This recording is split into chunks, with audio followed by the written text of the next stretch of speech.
Welcome back. Today we're going to be looking at polynomial functions and their graphs. So let's get started. Today's kind of a longer one, and that's okay. Start with this creed.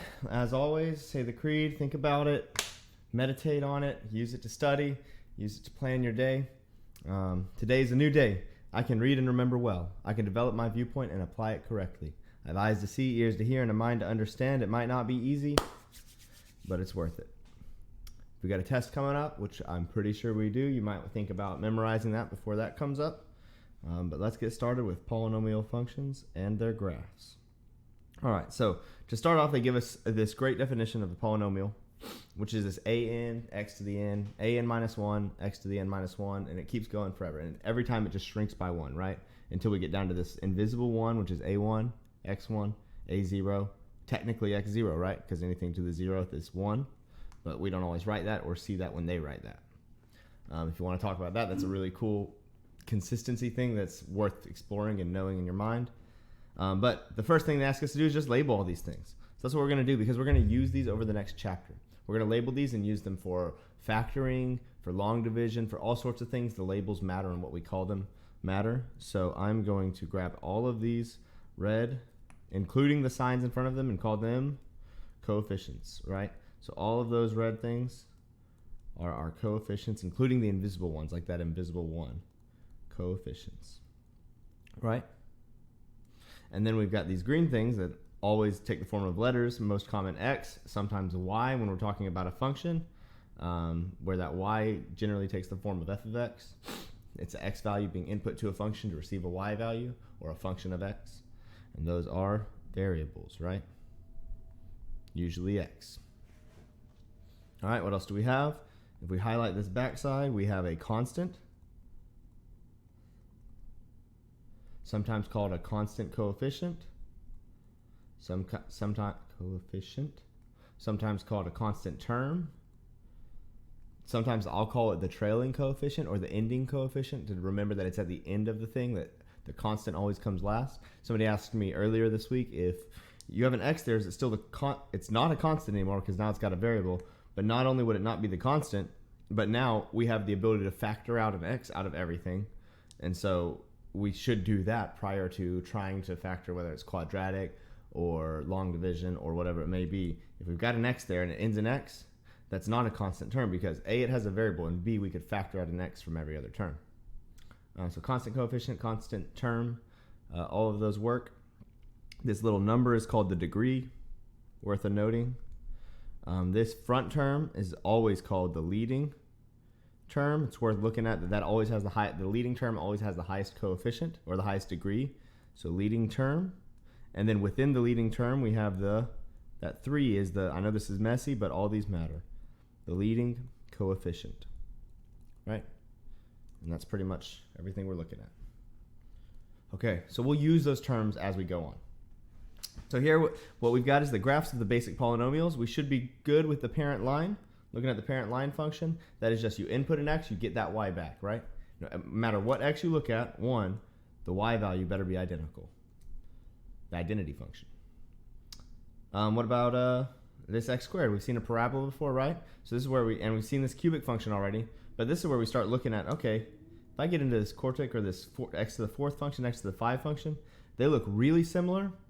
Just a little bit steeper at the edges. As we get closer to infinity, it's going up way faster because anything to the 4th is going to go up faster than anything to the 2nd. And as we get closer or less than 1, the fraction gets infinitely bigger on the denominator, so it gets smaller or less, it gets wider and squattier at the bottom. I think they use a word, what do they call it? Flatter at the origin. Sometimes I'll say squattier, or it looks like it's being squished more than the normal quadratic. Just a note to think about as we start to graph these. So first things first, it gives us 3 functions, and you can look at the notes. We'll just do this last one, and it basically says, hey, I gave you the parent function, so I'm going to grab the parent function from above. The parent function looks a little squattier, like we said, and a little steeper. A little squattier close to 1, a little steeper as it gets farther away from 1. Or the origin, but it starts getting squattier at that 1 point. So let's see. So we've got that. We'll call that the f of x equals, and if I'm doing this last one, x to the 5th. That's called the parent function, so we don't forget. It's the parent function. And then what we're going to do is apply all these transforms. So let's look at these, zoom in. What transforms do they give us? Remember this plus 4 means it's a, I'm not going to draw that. This is a shift up 4, right? That's a vertical shift 4 because it's outside. It's not attached to the variable within the exponent. We've got this negative sign, which gives us a reflection, right? Across the x or the y. Well, is it inside or outside of the parentheses or the square root or the absolute value or the denominator? Or is it attached to the x within the exponent? It's a reflection across the x-axis, right? It's a vertical reflection if you're thinking in like looking down at a pond.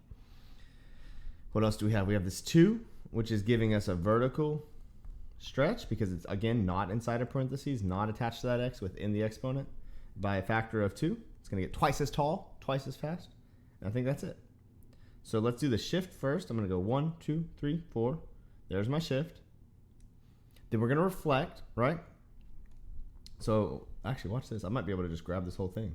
Let's see if this works. I need to grab, oop, maybe not. Yeah, that might not work if I can't grab it all.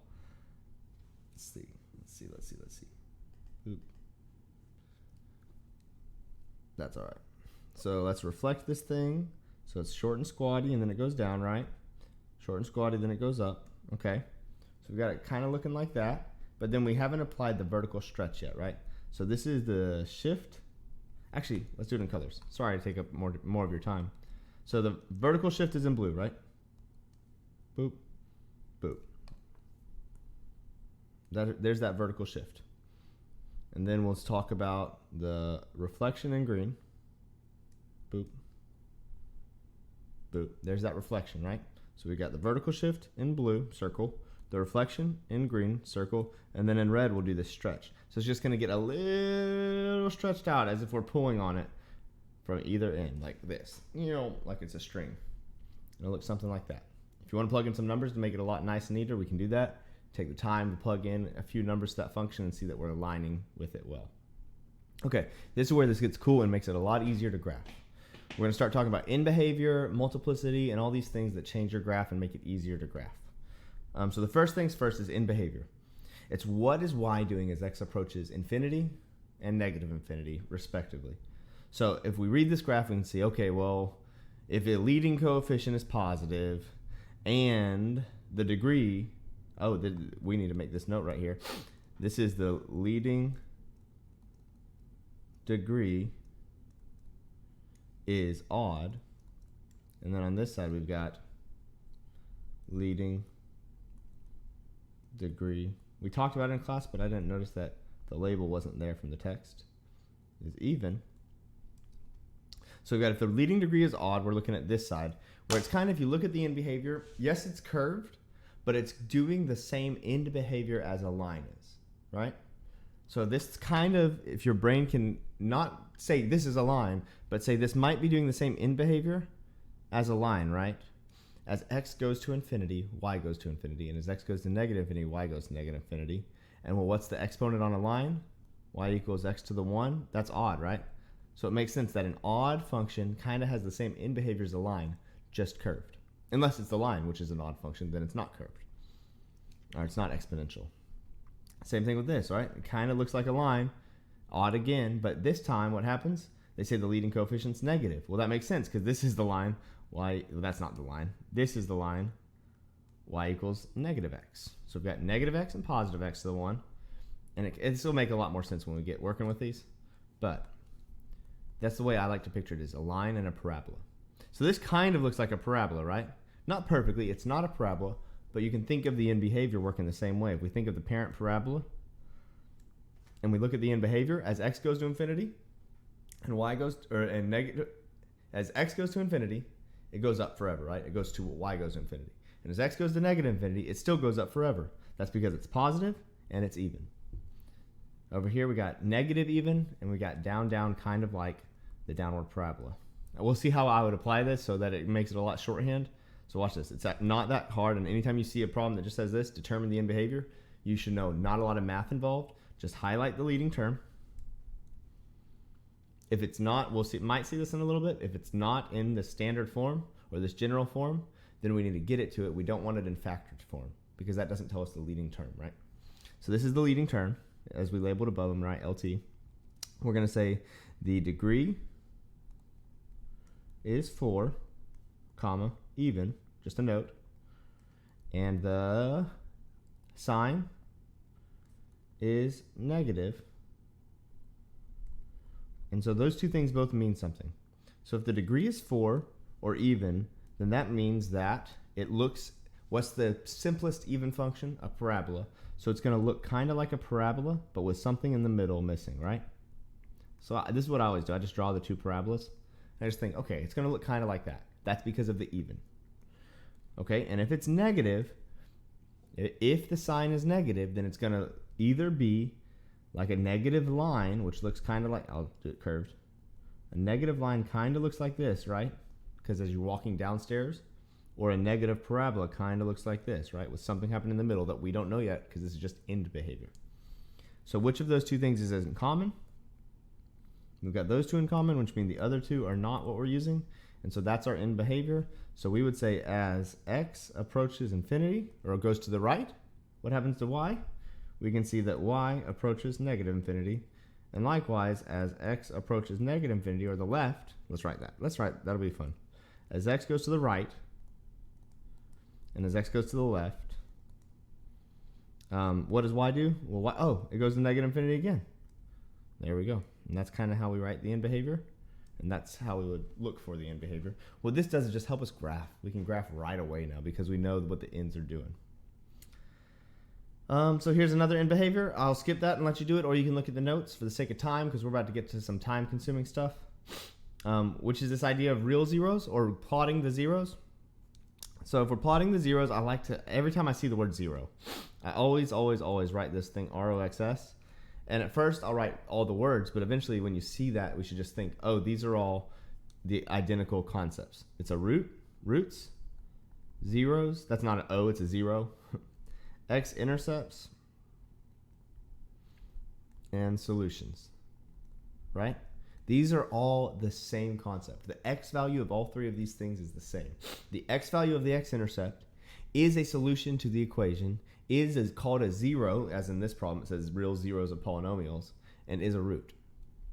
So that's just like all the same thing. And we could see that they probably say it 0 right there, x-intercept right there, solution there. They don't say root, but it's important to know. I guess you could add a 5 in your brain if you want to, that it's called a root. C is a root. But then the real cool thing is that they give us this factor. The whole point of finding a root is to help you find factors of a polynomial. And so the factor, that x minus c, uses those root to say that x minus c times something else, we don't know what it is, call it any function in the world, I don't want to confuse this with letters, equals that original f of x, right? So it's a factor of f of x. It can be pulled out of f of x, and that's the whole point of finding that root. That's like the future, that's like a preview to next week. So find the zeros right here, find the roots, find the polynomials. We'll just sort of quick review of factoring. We break it down, right? We're going to go pretty quick. What are the factors of negative 6? 1, negative 6, negative 1, 6. Always flip and flop those negatives, right? 2, negative 3, negative 2, 3. Anything else? Not that I know of. And then we throw a plus sign in between them. So that was finding factors. If you don't remember, that green stuff is factors, right? And then the plus sign is to give us the b term. So our b term here is 1, right? So we're saying 1 minus 6 is negative 5. Nope. So redline it. Negative 1 plus 6 is 5. Nope. Redline it. 2 plus negative 3 is negative 1. Nope. We're looking for 1. Redline it. And negative 2 plus 3 is 1 positive. Yep. That's what we wanted, right? So those are our two terms that we can use to write our factors. We literally just take those terms and we add them to this form. X blank number and X blank number. I know that looks weird, but it's because those aren't your factors. Those are helping you find your factors, right? So X minus 2, because we got that negative 2, and X plus 3, right? So that's P of X. So those aren't, like I'm saying, those aren't your solutions. Those aren't your roots. Those are helping you find your roots, right? So to find our roots, what we're going to do is we're going to just set each of those sides. Remember that a times b. Remember that formula from a couple weeks ago where ab equals 0 implies that a equals 0 or b equals 0 or both. We talked about that. So what we're going to do is we're just going to set each one equal to 0. We're going to say x minus 2 equals 0 yields us x equals 2. And x plus 3 equals 0 yields us x equals negative 3. And those are your roots, zeros, solutions, x values of the x-intercepts. Right? And those are the flip signs from the factors that we found. That's an important note. And what should happen if you plug that back into the equation? We'll just try 2. You can try both at home. 2 squared plus 2 minus 6 is 4 plus 2 minus 6. Checks out, right? Cool. All right. I'm going to skip the IVT and we'll talk about it in class for right now because I really want to get focused on this graphing and I know this is going to be a longer video. So here we go. Just a note on the IVT, what it's saying is, so I'm not going to skip it. I'm just going to talk about it quickly, is that if there is a 2 zeros, right? If you have P is a polynomial function and P of A and P of B have opposite signs, so they're like, let's call it positive and negative, right? So there's B, there's A. And the P of A, it's not saying A and B have opposite signs. It's saying that these Y values of P of A and P of B have opposite signs, right? Then there better be a root. What that's saying is you can't go like this, right? This is not a polynomial function. There better be a root in between those two things. There's no way to draw that line without it crossing at least once, and that's just a proof of a root where you know, hey, I'm looking for a root. There better be one because I can plug in a negative infinity and positive infinity is a good check for odd functions. And see that I better have at least one root. Now, could you have more than one root? Sure thing. Watch this. That's got like 1, 2, 3, 4 roots. But it's just saying, hey, if we can check the y values by plugging in numbers and see opposite signs, then we can prove that we have at least one root. We don't use it very often. There's no examples in the book, but it might come in handy later. So I think it's worth mentioning. And then if we get to plugging it in and trying it, we can work on it together. Ask me in class. So steps for graphing a polynomial function by hand. We did this in class. Zeros, test points, in behavior, graph. The test points is the annoying part. We're going to find a trick to get away from it, but let's just start with those zeros, right?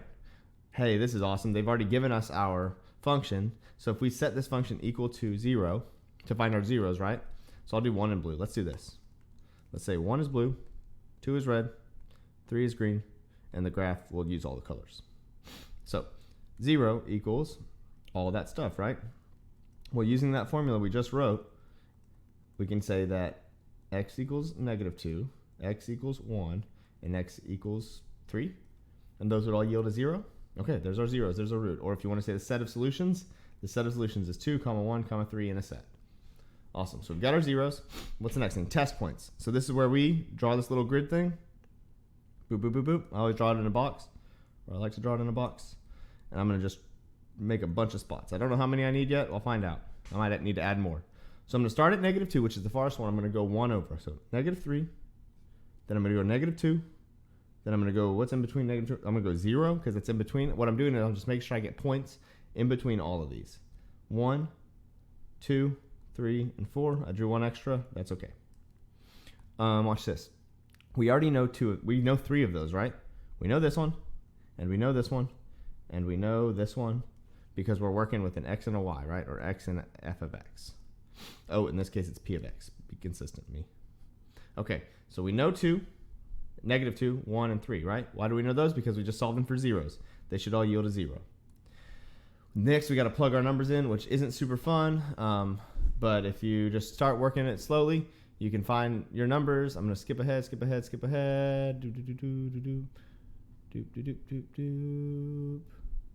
Plug some numbers into test points, and we'll get negative 3 gives you negative 24. 0 gives you 6. 2 gives you negative 4. And 4 gives you 18. All right? That's our test points. The red ones are the test points. Those are just random points on this graph that we're testing to see if we can graph it. And then last but not least, in green, we said we're going to do in behavior. So what do we look at? We just look at the leading term, which in this case, we don't know yet, but we can take the 3 leading terms, look at the exponents to be careful. They're all 1, right? And multiply them. So since we know that x times x times x equals 1x cubed, yep, we know that it's odd. And odd means it looks like a line or it ends like a line does, which would either be down dot dot dot up or up dot dot dot down. And then we know that the leading term is positive because it's a positive 1. So the leading coefficient is positive, which means that it's either an upwards line or a positive line or an upwards parabola. And which two are in common? It looks like that upwards line. So that is our end behavior right there. Dot dot dot. It looks like that. If you want to write it, you could say as x goes to infinity, y goes to infinity. And as x goes to negative infinity, y goes to negative infinity, just like a line. All right. Now we're going to graph. Draw that graph out. And we're going to end up with, we're going to plot all those points. I forgot we weren't doing the next step yet. So we're going to plot all of these points. We're going to go 1, 2. Actually, I'm going to split that in half. Doom, doom, doom, doom, doom. Doom, doom, doom, doom, doom, doom, doom, doom, doom. And this is going to have to go by tens because of how big it gets. So that's like 10, 20, negative 10. Yeah. And these go by ones, twos. Negative 1, negative 2. Cool. So we got negative 3. I'll plot these in red. Negative 3, negative 24. Somewhere like here. Negative 2, 0. Boom. There's a point. 1, 0, 0, 6. About right there. 1 comma 0. There's another root. Another x-intercept. Another solution. Another 0. 2 comma negative 4. Ooh, that's close. What do we got? 3 comma 0. We're back up at the root. And 4 comma 18. We're about almost to 20. Oh, look at that. What kind of function does that look like? Just a little shifted. Should look like the cubic function. And did the end behavior do what we wanted it to do? We said it should look like that and that. Holy moly. So if I trace those end behaviors in green, so we know that that's where we got that. And then honestly, if I plot the roots in blue so you know where we got those, now you can look at that function and say, do all of those things we tested for a line. All right? I'll let you practice the other ones. I've posted them completely, but I'll let you practice them. But I will give you a quick note on each one that for this one, perhaps the best strategy is to pull out an x, and then you're left with x squared minus 2x minus 3 and factor that, or quadratic formula that for your roots, and to note that you're going to have this extra root of x equals 0 at the beginning, right? So there's a note for that. Second one is looking up, I would factor out an x, maybe even a negative 2. Negative 2x squared.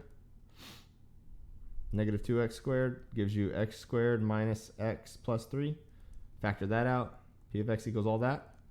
And then also notice again, there's a 0 with the multiplicity of 2, which we haven't got to yet, but there's a 0. There's an x equals 0 right there, and then you can do the factor for the other one, sketch and plot points. Here I would make note that it's like this factor by grouping thing that we need to look at, and you can go and look back at old videos to practice that, but where you pull in a red x squared out of the first term and probably a negative 4 out of the second term. It looks like we'll check and see if the inside terms are the same. That's when we know we're doing a good job. X minus 2. Okay, that looks good. Pull a negative 4 out of this. We're left with an x. Pull a negative 4 out of 8. Negative 2. There's our p of x. And that breaks down into p of x equals the red terms. X squared minus 4. And then we what we're doing is technically factoring out those black terms into their own term. So we've like factored out x squared, factored out 4, and then factored out x minus 2. And then you could solve that for your roots and graph, just like we just did.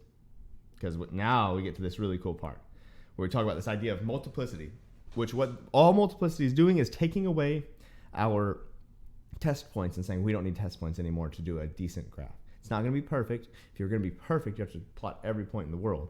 But it's going to be a pretty decent graph. So what this is saying is if the multiplicity is odd, then we've got this thing where it crosses. If you just look at that, it's crossing the x-axis, right? So what I like to say is OC, right? Odd crosses. And if the multiplicity is even bounces. Or if you remember from class, EBOC. If you can just remember EBOC, a little slash through it, even bounces, odd crosses. You say, well, what is the multiplicity? Well, the multiplicity is the degree of each of the solutions in factored form. Not in standard form, not in the normal form we started with, but in factored form, which looks like this. It's the exponent that's attached to each of the solutions, right? So let's go back and look. Before we do a new one, let's go back and look. Could we identify the multiplicity of this? That's not factored fully. This is factored fully. Each of these have a 1 right there, right? So each of them, the m equals 1, m equals 1, m equals 1. And if I think about EBOC, even bounces? Nope. Odd, those are odd. So they cross, cross, cross. That's kind of what my note is. It's like even crosses. Cool? So let's go and look at what that actually looks like. So they give us one already in factored form, which is great. So we've got this solution, x equals 0 from x4, right? And x equals 0 is even, not because of the 0. This is what a lot of people, they'll mess up because they'll look at the factor. We're not looking at the 0. I'm going to write it. This is an even multiplicity because the 4. That's what we're looking at for the even, right? And even, we just said, bounces. So what that means is at x4, it's going to bounce off the x-axis. So here we go. We got odd. So x equals 2. And I'm just going to dot, dot, dot, crosses because 3 is odd, right? Here we go. Another one. 2. So x equals -1. Bounces because 2 is even. What does that mean, bounces or crosses? So let's see. Let's plot our points. We know our roots already, right? I'm going to graph the roots. We've got x equals 0 as a root. Actually, that's the blue root from that blue one. This is going to be cool. We've got a red root, which is x equals -1. Boom. Let's call that right there, -1. And we've got this green root, which is x equals 2. Should be twice as far away. There's our 2. Okay? And we know our in behavior because we can multiply the first terms. We've got x to the 4th, right? Positive. Times a positive x cubed. Times a positive x squared. Gives us x to the 5 plus 4 is 9. Okay, so that's odd, which is not the same odd as multiplicity. I know this is where a lot of people are like, we did 2 different odds in the same day. This odd tells us our in behavior. It tells us either it looks like this or this. It looks like a line because the basicest oddest function is a line, x to the 1st, right? And then is it positive or negative? Well, it's positive, which tells us which one of those looks like a positive line. That one. Check. There's our in behavior. So watch this. Let's take that in behavior and draw it real quick. Boom. Boom. We know it's got to do that. Now let's see what happens. We said the red one bounces. So I'm going to work my way up and I'm going to bounce off. Just like that. I'm just bouncing off. And then what does blue do? Even multiplicity, so it bounces. So I'm going to switch colors and go up to the blue and watch this bounce. I just bounced right off. That's what I mean by bounces and crosses. So the green one crosses, right? And look at that. That's going to work perfect for our in behavior. Boom. Hits that in behavior. Pretty cool, huh? So when I talk about even bouncing, odd crossing, it's just a way for you to sketch that without plotting the test points on either side. All right.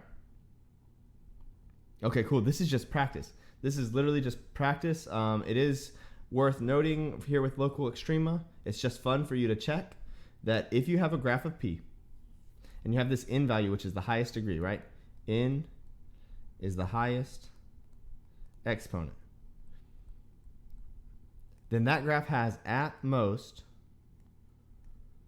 comma, n minus 1 turnarounds, right? At most n minus 1 turnarounds, or what we call local extrema, which just means extrema at a specific point.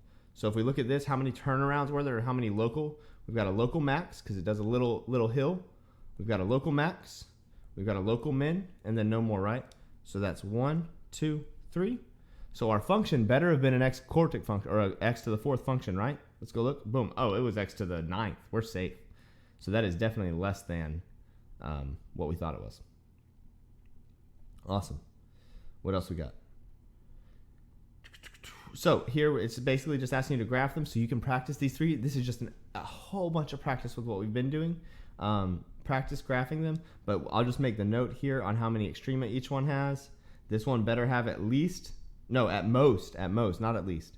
It's got 3 or less, right? 3 or less local maxes or local mins, local extrema, right? This one better have 4 or less. You can kind of see where we're getting that from. We're getting that from the term minus 1, right?